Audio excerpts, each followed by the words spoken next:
I've been playing Bayonetta 3 on and off again for the past several years, but typically when I play it, I go back to achievement hunting. I go back to trying to platinum things. I go back to playing the early game over and over again. And I got kind of sick and tired of it. And I was just like, you know what? I'm going to pick a later game chapter that I haven't gotten even close to clearing. I'm going to just play that, and I'm just going to have fun with it. So I ended up playing like chapter 10 of Bayonetta 3 featuring Viola, and got my ass handed to me. And it was a blast. I was very, very surprised with how well Viola plays. I was very surprised with like the visuals and like the animation and the action. Like, I love this game, and I honestly kind of forgot how much I loved it, considering just how controversial this game has been over the years. So most people kind of look back on the voice actor controversy or the ending as kind of the defining reasons why this game isn't looked back on all that fondly. But honestly, the situation is a lot more complicated than that. I feel as if this game was just buried under like several controversies that just kind of like overwhelmed the dev team and just created this really weird amalgamation of a product, right? You know, they had to reboot development. You know, Platinum was going through their internal struggles and problems. You know, it was Nintendo exclusive again. You know, Devil May Cry fanboys have always been out to get this IP. Like, there's been all of these things that have just been very, very dead set against Bayonetta being successful and popular, even though it is by far the best action game franchise in the world, now that Ninja Gaiden isn't really held in as high regard as it used to be. Bayonetta 3 is infinitely better than Ninja Gaiden 3, but the action game audience doesn't really want to admit it. Like, Bayonetta 3 is significantly better than Devil May Cry 5, and yet the community just doesn't want to admit it. Like, it's a status thing, it's like a community thing, it's a cultural thing, and honestly, at this stage, considering how I don't believe we're ever going to see a Bayonetta 4, and if we do, it's probably not going to be very good. I really don't think this mindset is ever going to go away. The action game audience is obsessed with this idea that Devil May Cry is peak and will not handle anybody like challenging that notion. And so in a lot of ways, Bayonetta 3 was doomed long before it even came out. Even though, in the end, this is a far higher quality product than something like, say, Metroid Prime 4, which went through a similar tumultuous development cycle.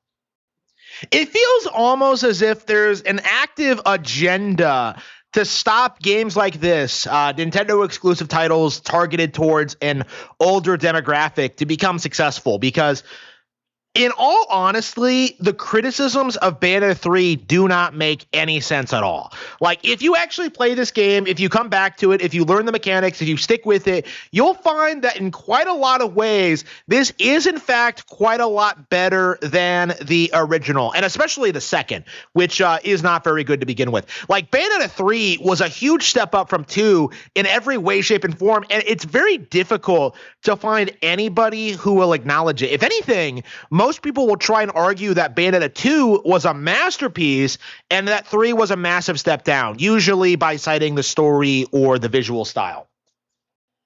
So coming back to the game after such a long hiatus and experiencing it fresh for the first time in ever, I would say, because I had never really stopped playing the game, and I was just like kind of grinding through the game as Bayonetta and playing her segments. This is the first time I've had to go through this process of like kind of relearning the controls, because Viola does play way differently than Bayonetta. She has a way different play style. It takes a way different skill set to use her. And as a result of that, I had to briefly go through like that process of remembering like, oh, wait, yeah, you're supposed to counter to trigger witch time with her. So you're supposed to block and then try to like, you know, and then activate witch time and then wail at the enemy. Like, it took me a while because I kept trying to dodge like I was playing Bayonetta, but Viola has a way different play style, and as a result of that, you kind of have to learn what you're doing and like how to play the game. So it kind of dawned on me then like what the problem with this game actually was. And it really does boil down to the fact that much like Star Fox Zero before it, This is a game that's way too hardcore for its target audience. You know, a lot of people went into this game expecting some girl power, feminist, lesbian power fantasy, but instead what you get is this really base, traditional, hardcore action game with female leads. So you do get like all this crazy action, crazy gameplay, all these like amazing fights, like, you know, endless for like, you know, the entire runtime. It's like one of the most high octane things I've ever played in my life. You know, even the original Bayonetta had some like down moments. This does not. This is like probably one of the most intense storylines in any action game ever. Like a straight up multiversal confrontation. But in each and every area, you're fighting these crazy enemies, utilizing your brand new weapons and your brand new summons, which you will not have fully upgraded on a first playthrough, by the way.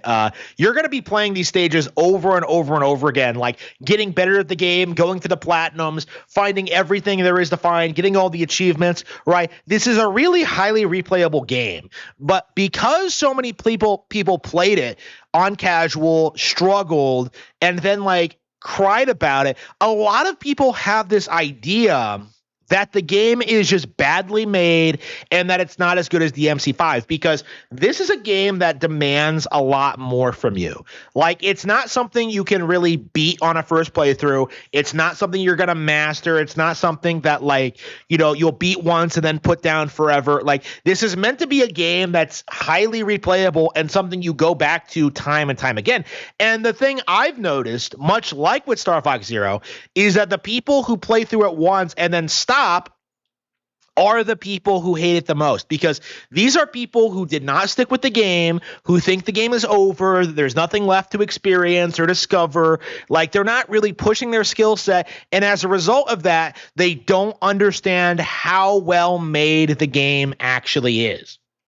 This is very apparent if you watch YouTube reviewers like CVIT, you know, people like Devil May Cry fanboys try and talk about this game. One of the things they'll do is that they'll claim summoning doesn't work in this game because of the way it works, right? Because you press the summon button and then the demon pops up, and then you're supposed to move around with the demon and then unleash attacks, right? Like, what they'll try and do is that they'll say that, like, it doesn't work, and that it's slow, it's unwieldy, and that, like, Bayo is just kind of standing there and not doing anything. Like, they don't seem to understand how demon summoning actually works. They don't understand that you can put in a command, let it run for a bit, let go of it, and then have Bayonetta just, like, you know, combo enemies while the demon is still attacking. And then you can go back, give it another command, and, like, repeat the process. Like, they don't seem to understand, like, the game's critical mechanics. And it's not something you can understand on a first playthrough, especially when you take into consideration all the options you have, all the different variants and all the different, like, play styles there are. Like, the game is just so overwhelming. It's not something that you could possibly process in a single playthrough. This is becoming a bit of a problem in the community, in which you see a lot of people who can beat a game like Elden Ring, don't understand that it's not that difficult, and then get frustrated at something way more difficult like Bayonetta 3 or Star Fox Zero and call the game broken. After all, if they can beat Dark Souls, clearly they can beat any game that exists, right? Even if it has a completely different skill set, a completely different focus, plays differently, has a completely different style and presentation and, like, mechanics to learn. Like, well, I can beat the hardest game ever, Elden Ring, so that means I'm qualified to judge this game based on those merits. Like, you see a lot of that in this community. And it's something that we do have to speak out against, because there have been too many times where games like this, games that are challenging, do push the players, do ask more of you as a player, to learn the mechanics and engage with the game in a higher way. Like, we simply see the community just brush this kind of stuff under the rug and then move on. Like, to this day, it feels like people don't understand how good Bayonetta 3 actually is. And it's unbelievably frustrating that it really feels as if we're currently going through this process where people will never admit how good it was. I'll never forget, like, the cope when this game came out and the overwhelming response among the community was this idea that like, well, you can play Devil May Cry 5 instead, as if that game wasn't several years old and most people in the community hadn't played it already. Like, there was no real valid criticisms towards Bayonetta 3 as an actual product. Like, essentially what we saw was a bunch of people coping and seething about a major new Nintendo exclusive from Platinum Games and doing everything in their power to bury it.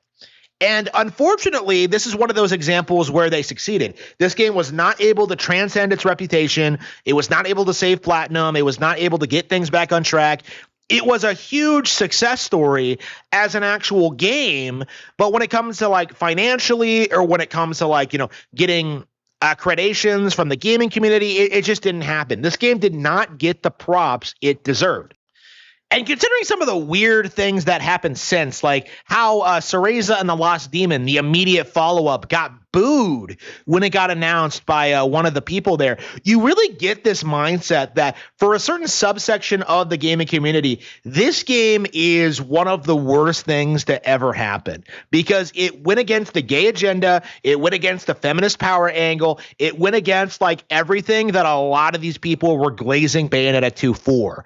And as a result of that, the franchise, because it stayed based and traditional, it completely lost the plot when it came to the reception among the game journal crowd. And I feel like a lot of people haven't really processed this, that the reason this game is so wildly hated by gaming journalists and their community, their clique, is primarily because Bayonetta canonically marries a guy and has a daughter with him. Okay? Like, this game pushes family values, and that's something that game journos cannot tolerate. They cannot bring themselves to admit that having kids is based and that it's a good thing and that like their entire lifestyle is a giant lie.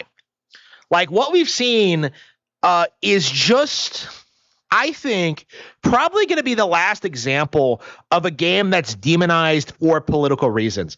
I think if it wasn't for like all the other things surrounding this game, that people would have been able to see through this nonsense a lot more quickly. But because of the voice actress thing, because of the console exclusivity, a lot of people like looked the other way. And in fact, I've seen a lot of right wingers try and argue that this game was like terrible and that it didn't do very well because they didn't make Bayonetta sexy enough or something, that it was like somehow woke. That isn't true. And it's something that we do have to like start talking about more, is just how in these situations we see the community rally against good video games like this. And it's definitely a shame that it continues to happen, but let us make sure that this is indeed the last time it does. I'm Harman Smith. Be sure to like, comment, and subscribe, and I will see you all next time.